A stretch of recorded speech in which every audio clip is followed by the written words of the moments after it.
What's up, Roadrunners? My name is Enrique Medina, and we welcome you guys back to this week's episode of The Sportsrunner.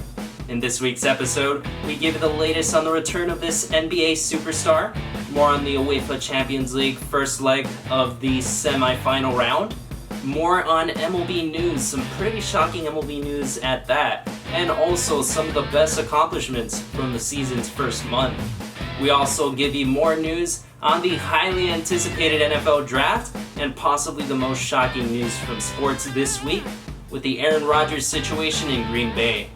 We also give you another segment of the Sportsrunner Digest, and we also talk with another athlete this week with the Sportsrunner Spotlight.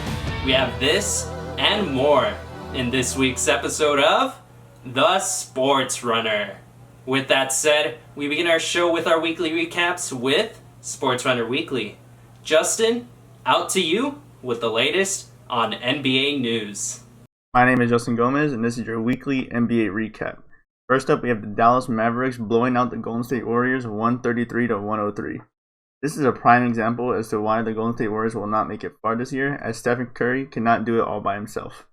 Next up, we have John Wall of the Houston Rockets being out for the rest of the season with a hamstring injury. I believe that this ends what little chance the Rockets had at making it to the playoffs as they sit in dead last in the Western Conference. With the Rockets star player out for the rest of the season, I think it's best that they look forward to next season, making sure they get a high draft pick. Next up, we have Chris Paul of the Phoenix Suns hitting a clutch basket late against the New York Knicks in order to end their 9-game win streak. Next up, we have the Los Angeles Clippers signing big man DeMarcus Cousins for the remainder of the season. This is a big pickup for the Clippers as they are contestant to win a championship this year. Adding a player like this will help them greatly. The Clippers actually have a really good roster this year to make it far in the playoffs. They still have their star players in Kawhi Leonard and Paul George, but they also have great depth as well. They have players like Rajon Rondo, DeMarcus Cousins, and Nicholas Batum coming off the bench. That will be their greatest asset going into the playoffs. Lastly, we have our first two teams to clinch a playoff berth this year.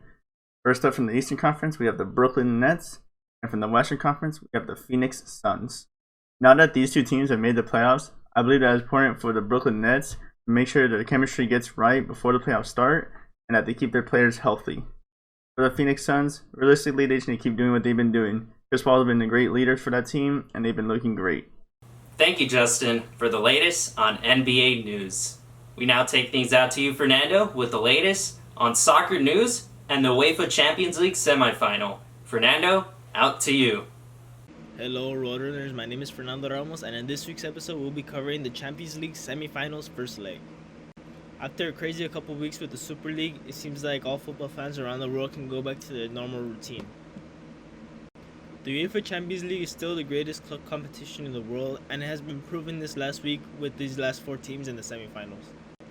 Record-breaking champions Real Madrid took on Chelsea as Real Madrid looked to add another title to the 13 that they already have, while Chelsea looked to compete in only their 3rd ever Champions League final. Manchester City took on PSG as Manchester City looked to reach their 1st ever Champions League final, and PSG looked to repeat what they did last year but actually come home with the trophy. Real Madrid hosted Chelsea as the game ended 1-1 in the Stadio Di Stefano. The goal scorers for this game was Karim Benzema and Christian Pulisic. Christian Pulisic now becomes the first ever American player to score in the Champions League semifinals, while Karim Benzema adds another goal to his tally of 27 goals in all competitions. Although the game was a draw, Chelsea are the ones that have the upper hand in this leg as they got an away goal. All they need to do is go back to Stamford Bridge and hold the result. We move on to Manchester City and PSG, where Manchester City got a huge result as they beat PSG 2-1 away from home. Not only do PSG have to beat Manchester City by 2 goals, they also lost Idrissa Gana Gueye due to his red card. There are still 90 minutes left to play on both games, and even though Chelsea and Manchester City have the upper hand, this is football and anything can happen in 90 minutes. With that being said, this concludes this session of the Sportsrunner. Now on to the next sport. Thank you, Fernando, with the latest on soccer news. It'll definitely be interesting to see this week's upcoming fixtures to see who indeed makes the Champions League final. But with that said, Roadrunners, we now move on into this week's segment of Major League Baseball and the MLB. We start this week off with some off-the-field news with former Toronto Blue Jay and longtime retired MLB veteran Roberto Alomar. Alomar, one of the best second basemen of his generation and 2011 Major League Baseball Hall of Fame inductee, was recently put in Major League Baseball's ineligible list due to sexual misconduct back in 2014. In a statement, Commissioner Rob Manfred stated, quote, "Having reviewed all of the available evidence from the new completed investigation, I have concluded that Mr. Alomar violated MLB's policies and that termination of his consulting contract and placement on MLB's ineligible list are warranted," end quote. Since the news came out, the Toronto Blue Jays have decided to officially cut ties with Alomar. Away from the Alomar news, on the diamond now, we had another action-packed week of Major League Baseball to end off the month of April. We had some more really great pitching accomplishments this week in Major League Baseball, this time from Cleveland Indians ace Shane Bieber. For Bieber, he set 2 Major League Baseball records this week, actually. He set the record for most consecutive starts with 8+ strikeouts with his performance against the Chicago White Sox this week, which was previously held by Randy Johnson through the 1999 and 2000 seasons. On top of that, Bieber also set the record for the most ever strikeouts in April with 68. Bieber looks to continue his dominance and potential quest for back-to-back Cy Young Awards the rest of the season. In other action, we had Shohei Ohtani of the Los Angeles Angels put on another spectacular performance last week in Arlington, Texas. Ohtani went into the day last Monday as the MLB home run leader prior to his start on the mound, which was the first time that's ever happened since Babe Ruth back in 1921. In his actual start, Ohtani struck out 9 Rangers hitters in 5 innings en route to an Angels victory. This week also saw a very historic accomplishment for Cincinnati Reds first baseman Joey Votto. Votto hit his 300th career home run this Friday against the Chicago Cubs, with all 300 of them, of course, being with the only franchise he's ever played for, the Cincinnati Reds. This week also saw Vladimir Guerrero Jr. put on a show against the Washington Nationals and Max Scherzer. The 22-year-old and son of 2018 Hall of Fame inductee Vladimir Guerrero Sr. had a career day at the plate, hitting 3 home runs and driving in 7 RBIs, with 4 of those coming off a grand slam off of Max Scherzer. In other Blue Jays news, their new off-season acquisition, George Springer, finally made his Blue Jays debut this weekend, hitting 2 home runs on Saturday night against the Atlanta Braves. Other news this week included 2 benches clearing incidents, one with the Cubs' Javi Baez and Reds' Amir Garrett getting into it, and another benches clearing situation with the Phillies' Jose Alvarado and the Mets' Dominic Smith. We did even get to see a little bit of fun this week as we saw position player pitching as the Chicago Cubs' first baseman Anthony Rizzo, crazily enough, actually struck out last year's reigning National League MVP Freddie Freeman in a blowout victory that the Braves would win. As far as standings are concerned, after this season's very first month, of course, the Red Sox continue their lead in the American League East, as also the Royals continue their early lead in the AL Central. The Athletics as well, which we mentioned last week with their winning streak, continue on top in the AL Western Division. In the National League, the Washington Nationals and New York Mets are currently tied for first place in the NL East as of the end of Sunday, May the 2nd. The Milwaukee Brewers hold a slim 1-game lead in the NL Central over the St. Louis Cardinals. And the San Francisco Giants actually surpassed the Dodgers now for first place in the National League West at the end of April, currently holding a half-game lead as of the end of Sunday, May the 2nd. Well, with that said, Roadrunners, that will officially conclude this week's baseball segment of Sportsrunner Weekly. Again, I'm Enrique Medina. I now throw things out to you, Luke, with more on football. What's up, Roadrunners? It's Luke, and here's another NFL recap. This past week, we just had the NFL draft, and it was held in front of a live audience. No more cringy boos from a Zoom call, and Roger Goodell was able to hug the players that just got drafted. It was nice to see it in person, and hopefully, we could continue to have live drafts. Starting off, we have Alabama, to no surprise, leading colleges and most players drafted this year. Bama had 10 players drafted. Ohio State University also had 10. Georgia had 9. Notre Dame had 9. Florida Gators had 8 players drafted, and Michigan also had 8. Those were the leading schools this year as far as players drafted. As far as news when it comes to teams reloading, quarterbacks, of course, made the major headlines. To no surprise, Trevor Lawrence went number one overall to the Jacksonville Jaguars. Hopefully, they're able to rebuild with this new face of the franchise. First time professional head coach Urban Meyer is going to be down over there. Obviously, we know Urban Meyer is a GOAT college coach, but it's different, and we've seen that a lot of great college coaches don't have that much success in the pros, so that's going to be very interesting to see.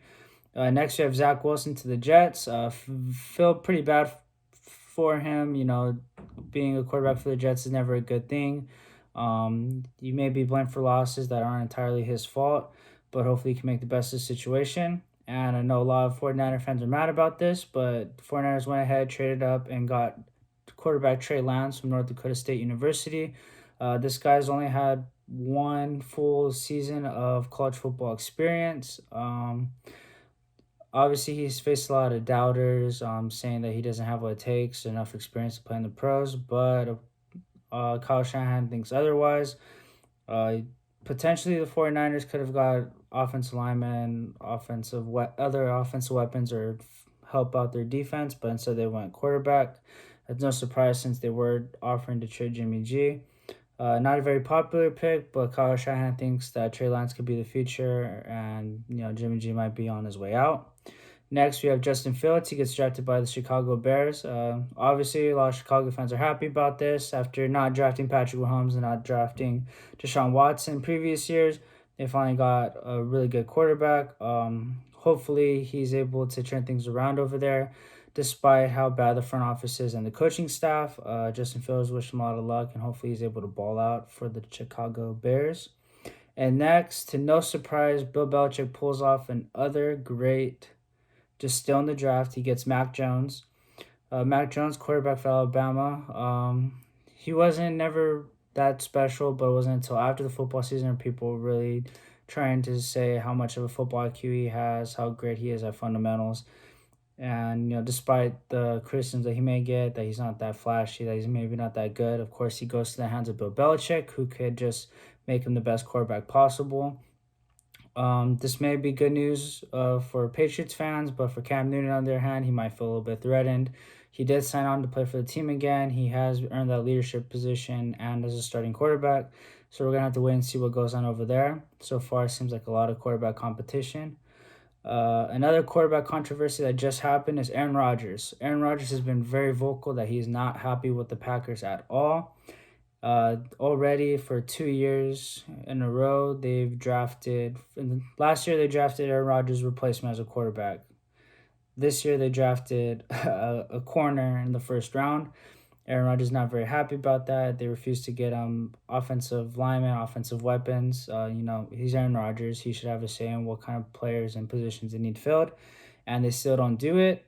He's even threatening to retire if they don't do something that they want, or if he's not traded, and he wants the GM to get fired if he wants to return to the Packers. It's a lot of chaos over there at the moment. It's starting to be a very fun season. I can't wait to see what shakes up. A lot of developing news as they come, and thank you again for tuning into the Sportsrunner. A lot of great news from this week's weekly recaps, but let's get to hear a little bit more about these subjects that we talked about in Sportsrunner Weekly with the Sportsrunner Digest. Hello, Roadrunners. Welcome back to this week's segment of the Sportsrunner Digest, where we digest some of that information that you heard in Sportsrunner Weekly and our weekly recaps a little bit more in depth and detail. With that said, Justin, get us started. What do we have this week in the NBA? All right, so this week, LeBron James is finally back for the Lakers. And, it's good to see him back, but now the only problem is they're still losing games. And as we're nearing the end of the season, the seeding is starting to matter for playoffs. So they lost their most recent game, which means they're now the fifth seed, which means they would play, that was six, I was right, sixth seed, which means they would play Clippers in the first round. So that's not ideal for the Lakers. They usually take a while to heat up during the playoffs. So right now, these last 9 games, it's very important that they win a lot of them so they can move up a seed in order to play the Nuggets, I believe. Yeah, a big thing about that is, it's good that they have LeBron James back for sure, and they have AD. They pretty much have a bulk of their squad healthy at this point. And like you said, 9 games still leaves them enough time to kind of fix that seeding situation. But what gets me a little bit more nervous about them is if they do continue this downward trend and have to play in that play-in tournament. Um, I'm not too scared about it. I think they'll still be just fine for playoffs, but still, like you mentioned, it brings an unideal situation where they might have to face a team like the Clippers or the Jazz or like a 2 or 3 seed in the first round, and obviously that isn't ideal. Yeah, I mean, hopefully, LeBron and AD, they've been like this situation before where like, they need a battle for a spot, but obviously they're in different circumstances now since they're both coming back off of injuries. And, you don't want to like push it too far or like, like we said this like in the very last episode, like, KD like pushed too hard to make a return and like he ended up injuring himself in a very big, in the championship series. Obviously LeBron and AD need to take care of themselves because if they like try too hard to, advance their seed in the playoffs, like the same thing could happen to them too. Really bad injury. It's gonna be like pretty interesting to see what's gonna happen, whether or not AD and LeBron like boost up their minutes, or if they might take the back seat and kind of let destiny have its way throughout the season. We never know. The Clippers might start doing bad all over again, or anything could really happen. Utah is starting to look really good though, with Michael Porter Jr. like stepping into his own, even though they don't have Jamal Murray anymore, which is pretty scary to see. Joker is still MVP candidate. West is always going to be more competitive than the East, so yeah, it's going to be fun to see what happens. I'm curious to see from you guys. Would you guys push LeBron and AD to kind of push for a higher seeding, or would you rather care more about their health at this point? I think like you play them like I want to say as much as you can. Come playoff time, like they're damn near out there the whole game. I think you push them a little bit, but not too hard. Like maybe like the first half, like try to push for a bigger lead so that the bench can just come in and like finish the game out for them. So I would think like something like that. For sure, and honestly, I think just this next week and a half or two, it's going to be super crucial. It dang near might define the season. You never know, because seeding is still a very important situation, and you wouldn't want them to face like a 2 or a 3, but like yet again, you have to figure out how you want to bring AD and LeBron back, how you want to ease them in. You don't want to go too hard, but I think they'll be just fine. I hope so. If not, we'll just have to wait and see. But it'll be interesting for sure, like you guys mentioned. With that said, let's move on into our next topic, into some soccer news. Obviously, Fernando isn't here. He was not able to make it this week, but we do have some pretty big news in regards to American soccer. Well, specifically, the more than likely the best American soccer player right now on the planet, Christian Pulisic, who plays for Chelsea Football Club in England, and they're actually still in the Champions League this season, and they're in the semifinal against Real Madrid, trying to qualify for the final and potentially win their second UCL title ever. So in the first leg, just again to let you guys know, there's 2 legs that they play. Whoever scores the most goals in between the 2 games will move on to the final. Christian Pulisic becomes the first American ever to score in a semifinal of the Champions League. They did tie 1-1, so they do have the advantage. There's this rule where if you score an away goal, if you have more away goals and you guys are tied at the end of it, the team with the more away goals will move on. So they have the advantage at this point. But the big takeaway is that, the first American to ever score in a semifinal. I mean, how cool is that? Let me know about that a little bit. What you guys think? Yeah, I don't really watch a lot of soccer, but I know like it's not very American player based. So it's pretty cool to see like one of our own out there just doing this thing and like showing the world that like we can play too with them. Yeah, I mean, it's cool. Like we know, like we have more European soccer stars that people in America look up to. So I mean, it is pretty cool that we have an American player who is a stud and is like in the the world sport, which is soccer, like out there on the biggest stage doing his thing. Yeah, and slowly we've been getting more prospects, a lot of more young people who are playing in Europe now. We have Giovanni Reina, who plays with Borussia Dortmund in Germany, and we have a few others as well Serginho Dest, who plays at Barcelona. And it's just been really fun to watch how these American players have really started to kind of have a little bit of the spotlight now. So we'll have to see specifically with Pulisic's team next week to see if they qualify for the Champions League final. It's going to be fun to watch for sure. And, as an American, like American soccer fan, I'm a soccer fan in general. It'll be just fun to see what he's capable of doing moving forward. But with that said, we move on into our next topic for this week. Now we move on to baseball specifically. This week, we have some pretty interesting news from the World Series champions, the reigning World Series champion Los Angeles Dodgers, who have actually been struggling. They've been struggling mightily this past week and a half or two. They've lost 9 of their last 12 games. And, since starting, I believe it was 15-2, they're now at this point like 16, probably on the verge of winning their 17th game today as we're recording, and they're absolutely dominating the Brewers today. But yeah, it's been a tough situation. They've had a lot of injuries to some of their most important pieces on the team. Cody Bellinger, Dustin May went down with an injury yesterday, and he's going to be getting an MRI on Monday. So we're fearing that injury. That could potentially be something serious. We also have some very key relievers, such as Joe Kelly, Corey Knebel, and a few others as well that are still injured. And, the offense has gone ice cold. Even the pitching is still keeping us in ball games, but the offense has been what's been massively struggling these past few weeks and days. So I want to see your guys' take to see if you guys think this might be something continuous. Should the Dodgers worry? Just let me know your guys' thoughts about it. I think it's still really early in the season, so I don't think it's like panic time yet. They still have plenty of time to have their players rest up and get them back in. And based off the game today, like they're blowing out the Brewers. So like we see what this team can do.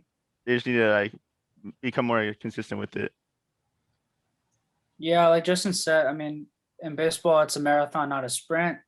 Still a lot of time left. I mean, at least it's, they're not doing very good because of injury instead of just like them, having the championship hangover, like, probably not doing as good because like, hey, we already made it, we won it, like who cares kind of thing. So, I mean, that's always a good sign.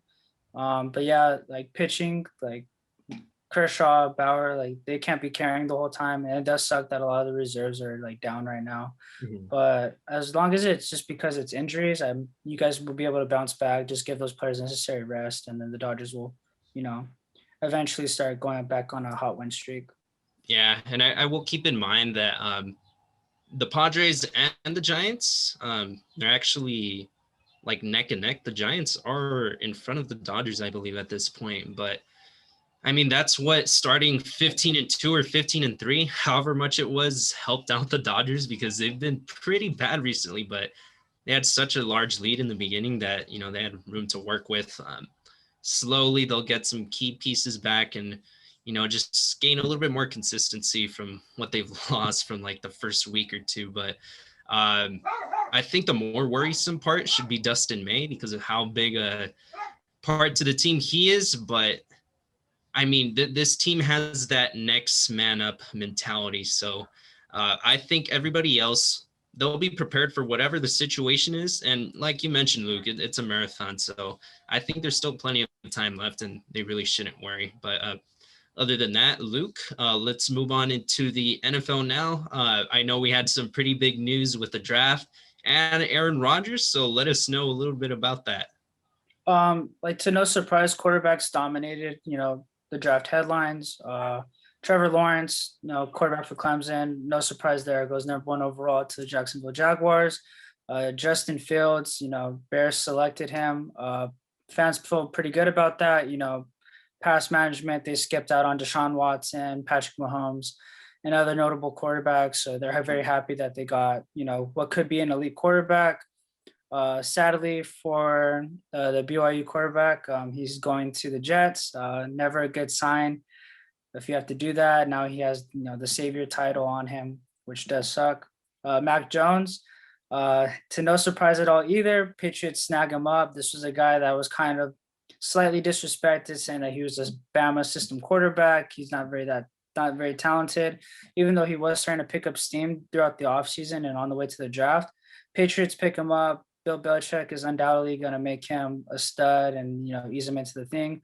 So that's going to be kind of cool to see. You have Cam Newton over there. Now you have Mac Jones. So quarterback situation is going to be pretty interesting.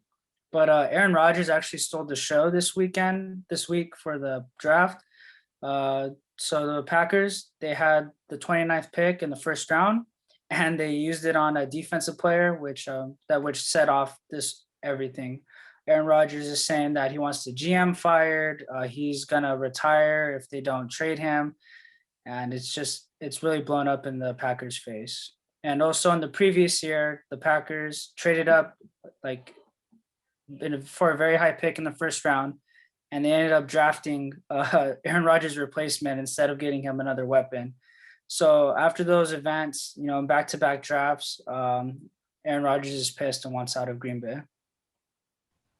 Yeah, I mean, obviously you can understand it. I mean, it's been a continuous trend now for years and years in the draft. Getting defensive players in the early rounds, not really focusing on him, even though they somehow managed to get pretty good weapons throughout the years. I mean, I totally understand it. And plus just the recent playoff defeats that have been pretty heartbreaking, man. Last year with Tampa Bay, I think the year before with San Francisco. It's been tough, and to think he's only won one Super Bowl, and now that seems like even before he hit his prime, I would be mad too. I totally understand his point of view, his perspective on it, and I'd be mad as well. And I think he totally does deserve the right to kind of rethink his future. And, obviously that's going to be a really great sign for the teams in that division, the Lions, the Bears, the Vikings, especially the Bears, considering they drafted Justin Fields, and, they have a nice system to kind of bring him up with Andy Dalton and Matt Nagy, who also was a big part in kind of bringing up Patrick Mahomes.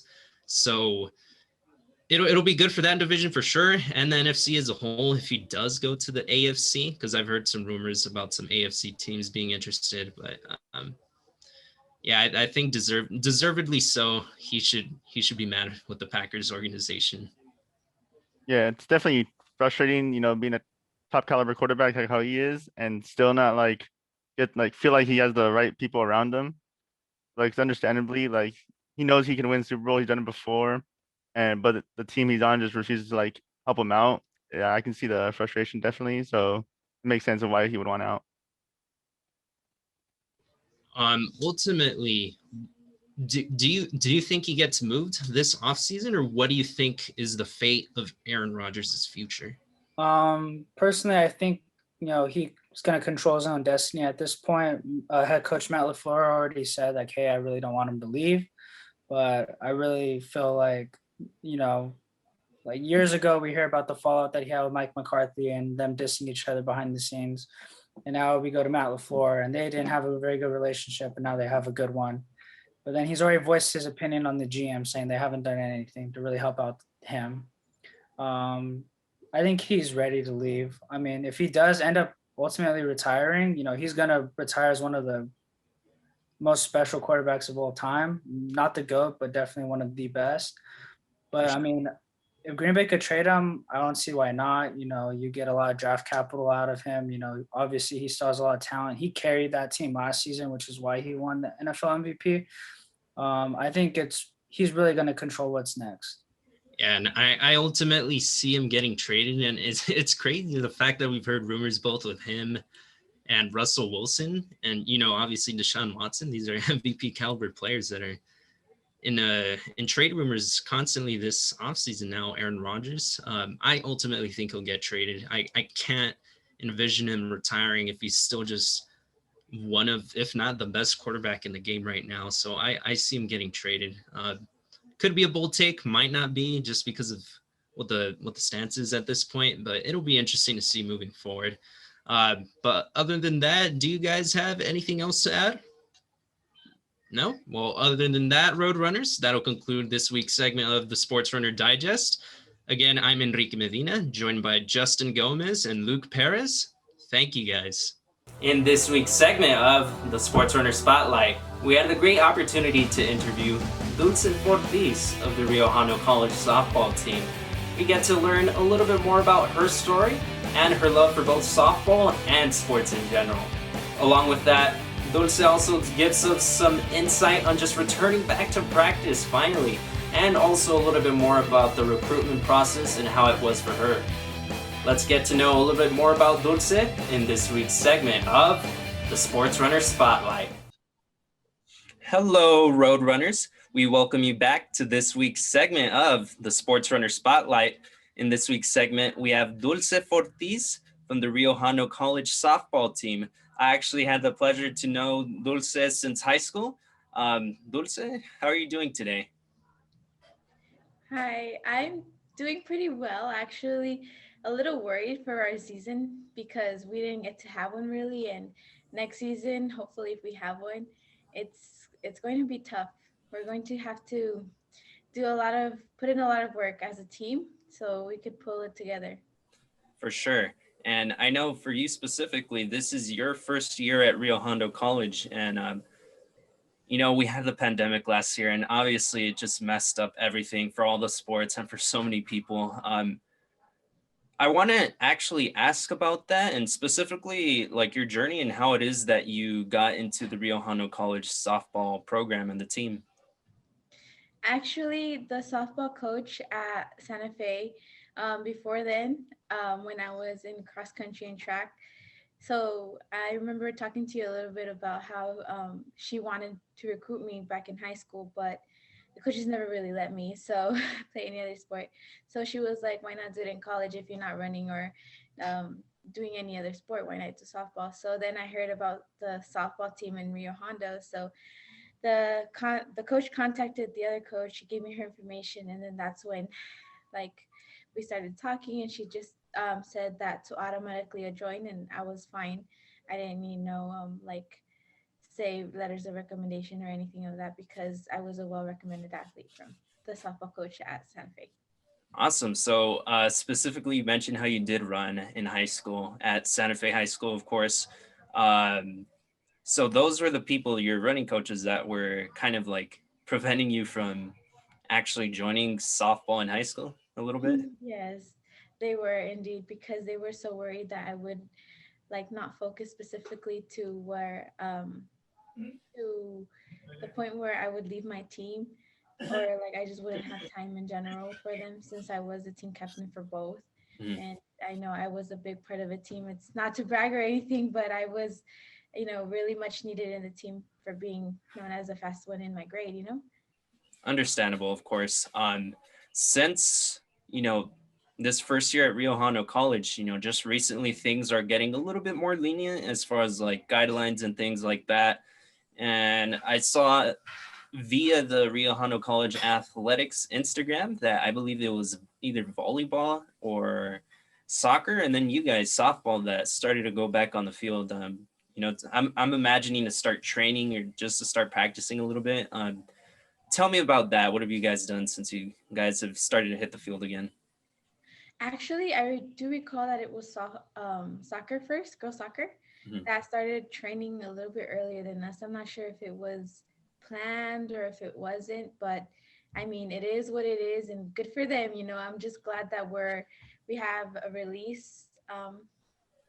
We have a release date, which was last week on Wednesday, that we were able to practice on the field.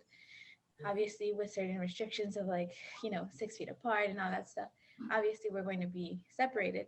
But I'm just really glad that all this paperwork that our coach has been working for us and speaking up for us, is just being heard because we have been a little bit impatient and we have been, worried because it is our team and we're not doing anything other than, reading this book over the summer, not the summer, over the whole semester, my bad. Um, and we just learn from it and obviously we share what we learned from the book and we bond as a team. We get closer, which will only help us when right now that we're going back. Mm. I wasn't able to attend sadly because I had a funeral to attend that day. But I from what I heard, it's just great. It's amazing, and everybody was just relieved in a way where they could finally um, train, and it's something that we need as a form of exercise to release all of our energy that like has just we've been caught up, you know. I got you for sure. Tell me a little bit about like specifically what you guys did during quarantine just to stay in shape and just keeping track for once you guys did get back finally.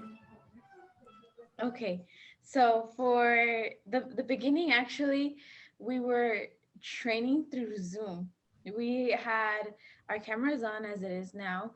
Our coach say, "You're my coach. You're watching over us," and she has the set timer for each cardio that we're doing. Say we're doing, I don't know, abs, or the next day's leg day, or she'll just throw in a mixture of both, you know, and we don't really have much of a break that's long any longer than 1 minute, because she would have us choose for she would ask us as a team, oh, would you prefer to just keep going or have a 30-second break? And then we would all just decide, and we'd tell her what we would want. And obviously workouts go like this, even though while you're Of doing course. it, it's going so slow and forever. But days went by fast, pretty fast. And um other than that, I believe Wednesdays were okay. So after our workout, or sometimes before our workout, we would have like a small talk about what we did the day before, Mhm. and a little small bond. And then after that was when we had our break for, what was it, winter. Yeah, And that's when she said, okay, well, we have to start doing something else. And so then that's when, obviously, for her, in order for her to give us a grade, since we're not on field, right? Um, she said, make sure you guys order this book on Amazon, which is called Pound the Stone. And we had chapters to read each week. And she has questions for us uploaded, and we answer them through Zoom on Wednesdays. awesome. Specifically with that book, is it like a motivational type of thing? Is it something to help out with like softball specifically, or what's been so beneficial about the book for you? Oh yes, indeed. It's very, very inspirational. It's for any sport, because it's mostly about well, not mostly, but it's about two people who play basketball. Mhm. And the characters just they learn from their mistakes, is what I'm saying. And each of them have a story to tell, and each day is something new that they're just writing on the book. And it gives us an understanding of like how us athletes have to evaluate our lives, and get it together practically, because it's not the end of the world if we make one mistake, and if we don't win a game. Of course, for sure. Now, I want to switch off a little bit more about you and specifically your history with softball.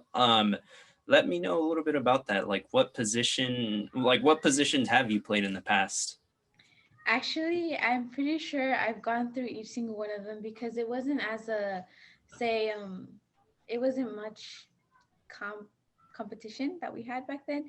It was just a small league for Lakeside. It was like, I believe, sixth grade, seventh grade, in between there. Hmm. And so it has been a while. And like I told the coach, I'm like, you might have to jog my memory through. And she was like, it's fine. This is what practice is for. And obviously you will get to it, because if you played it once, it's in you, you know? Got it for sure. And what do you remember from like playing back in your middle school days? Like, just what parts do you remember, and like I what's so fun about it for you? I hated first base. First base is just a troublemaker. Like, it's not, say, as much of a catcher's job, or a thrower's, but I would say that it's difficult when we're like, you're you're the one who has to catch a ball, not necessarily all the time, but it's first base, and if Yeah. you get the other team to run to it, it's just ah! But course. that was the position that the coach would like to put me in back in middle school. And I would be like, why are you stressing me out for this? She's like, because I know you can do it and I know you can handle it. Because just everybody else, all the girls were just chickening out and we're women, and they would be like, no, we don't want first base, no thank you.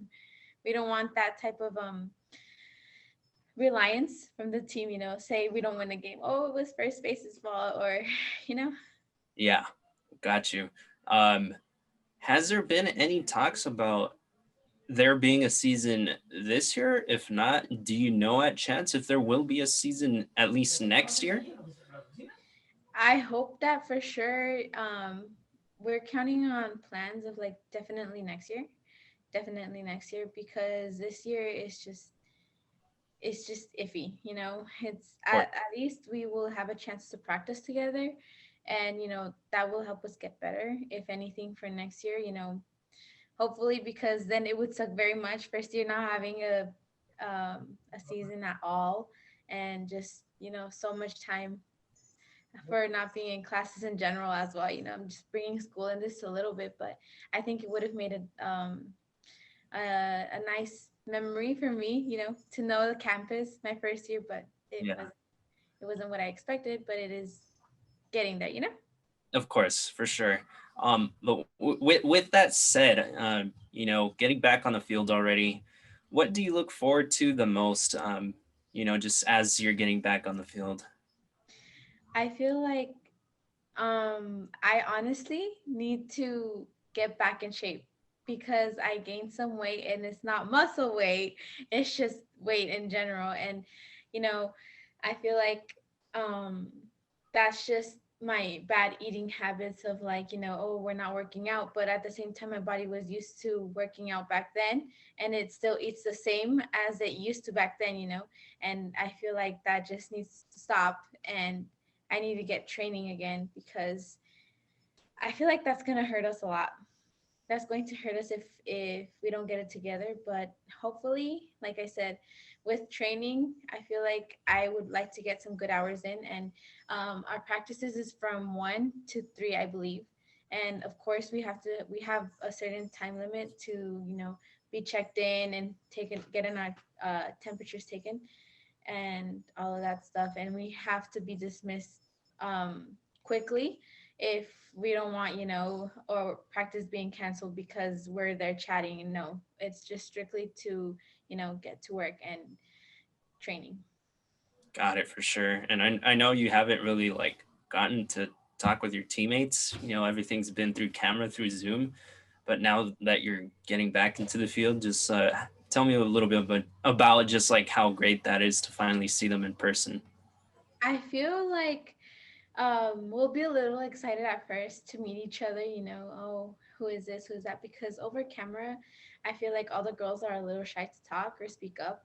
But eventually, when it comes to this conversation where we can all relate to the book, or we have like, oh, this story in common, how we've done this mistake or we've done that good, then some girls start opening up, and we start having a conversation, either if it's through the camera or through the chat, separately.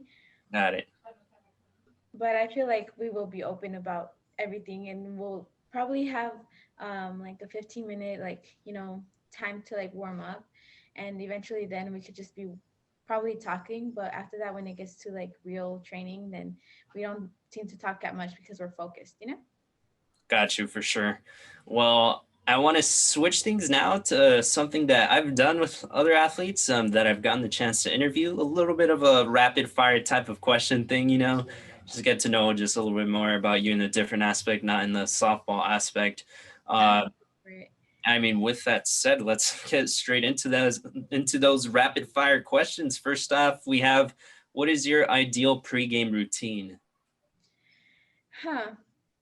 Now you have me thinking about that one. Probably,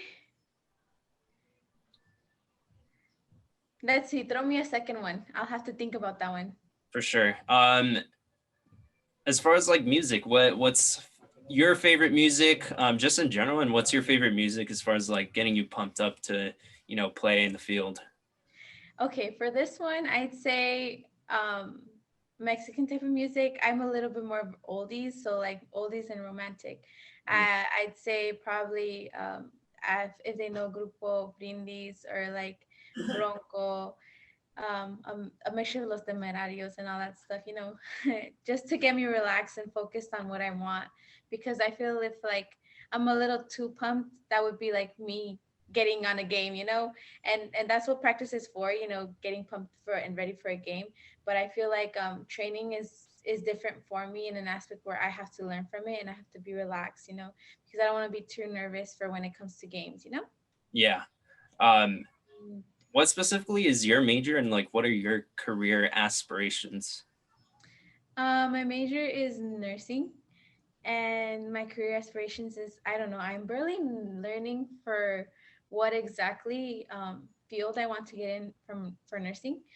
But what I do know now is I want to work with babies, so I'll probably be somewhere around there, either because back then I was thinking of being an RN, but I know that I'll also be taking a lot of time. So, but I also like babies and kids, to work with them. So we'll see what I'll be doing. And going back to the first question, pregame, I'd say I've been training a little on my own, trying to get back into shape, getting that game face ready on. Also trying to stay healthy, because drinking water for me is just a bad habit. And I remember telling you this a while ago, where it's just I don't drink water. And it's a really bad habit. And the coaches really didn't like that from me. But I'm trying to change that if I know, I wanna have a successful year. Got you. This one is pretty interesting in my opinion. Would you rather hit the game-winning hit, or would you rather score the game-winning run? I'd say as long as I score. I'd say as long Okay. as I score.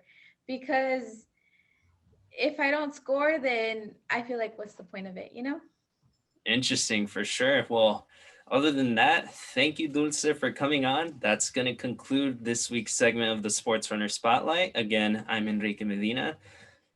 Thank you so much, Dulce, for coming on. Do you have any final comments? No, other than I hope everybody takes care and you're staying healthy and drinking water. Don't be like me. Awesome. Well, that wraps it up. Thank you, Dulce, and we'll see you guys next week. It was great, just really getting to know a little bit more about Dulce's story. And it was also just really great news to hear that sports are finally getting back into it here at Rio Hondo College. But with that said, Roadrunners, that officially puts a conclusion to this week's segment of the Sportsrunner Spotlight and an end to this week's episode of The Sportsrunner. Don't forget to like, comment, subscribe, and hit that notification bell to be notified for future Sportsrunner episodes. You can also check this episode out on our online website, elpaisanoonline.com. Also, don't forget to follow us on social media, at elpaimedia on Instagram. With that said, on behalf of our team, I'm Enrique Medina. Thank you for watching this week's episode of The Sportsrunner. We'll see you next week. Peace.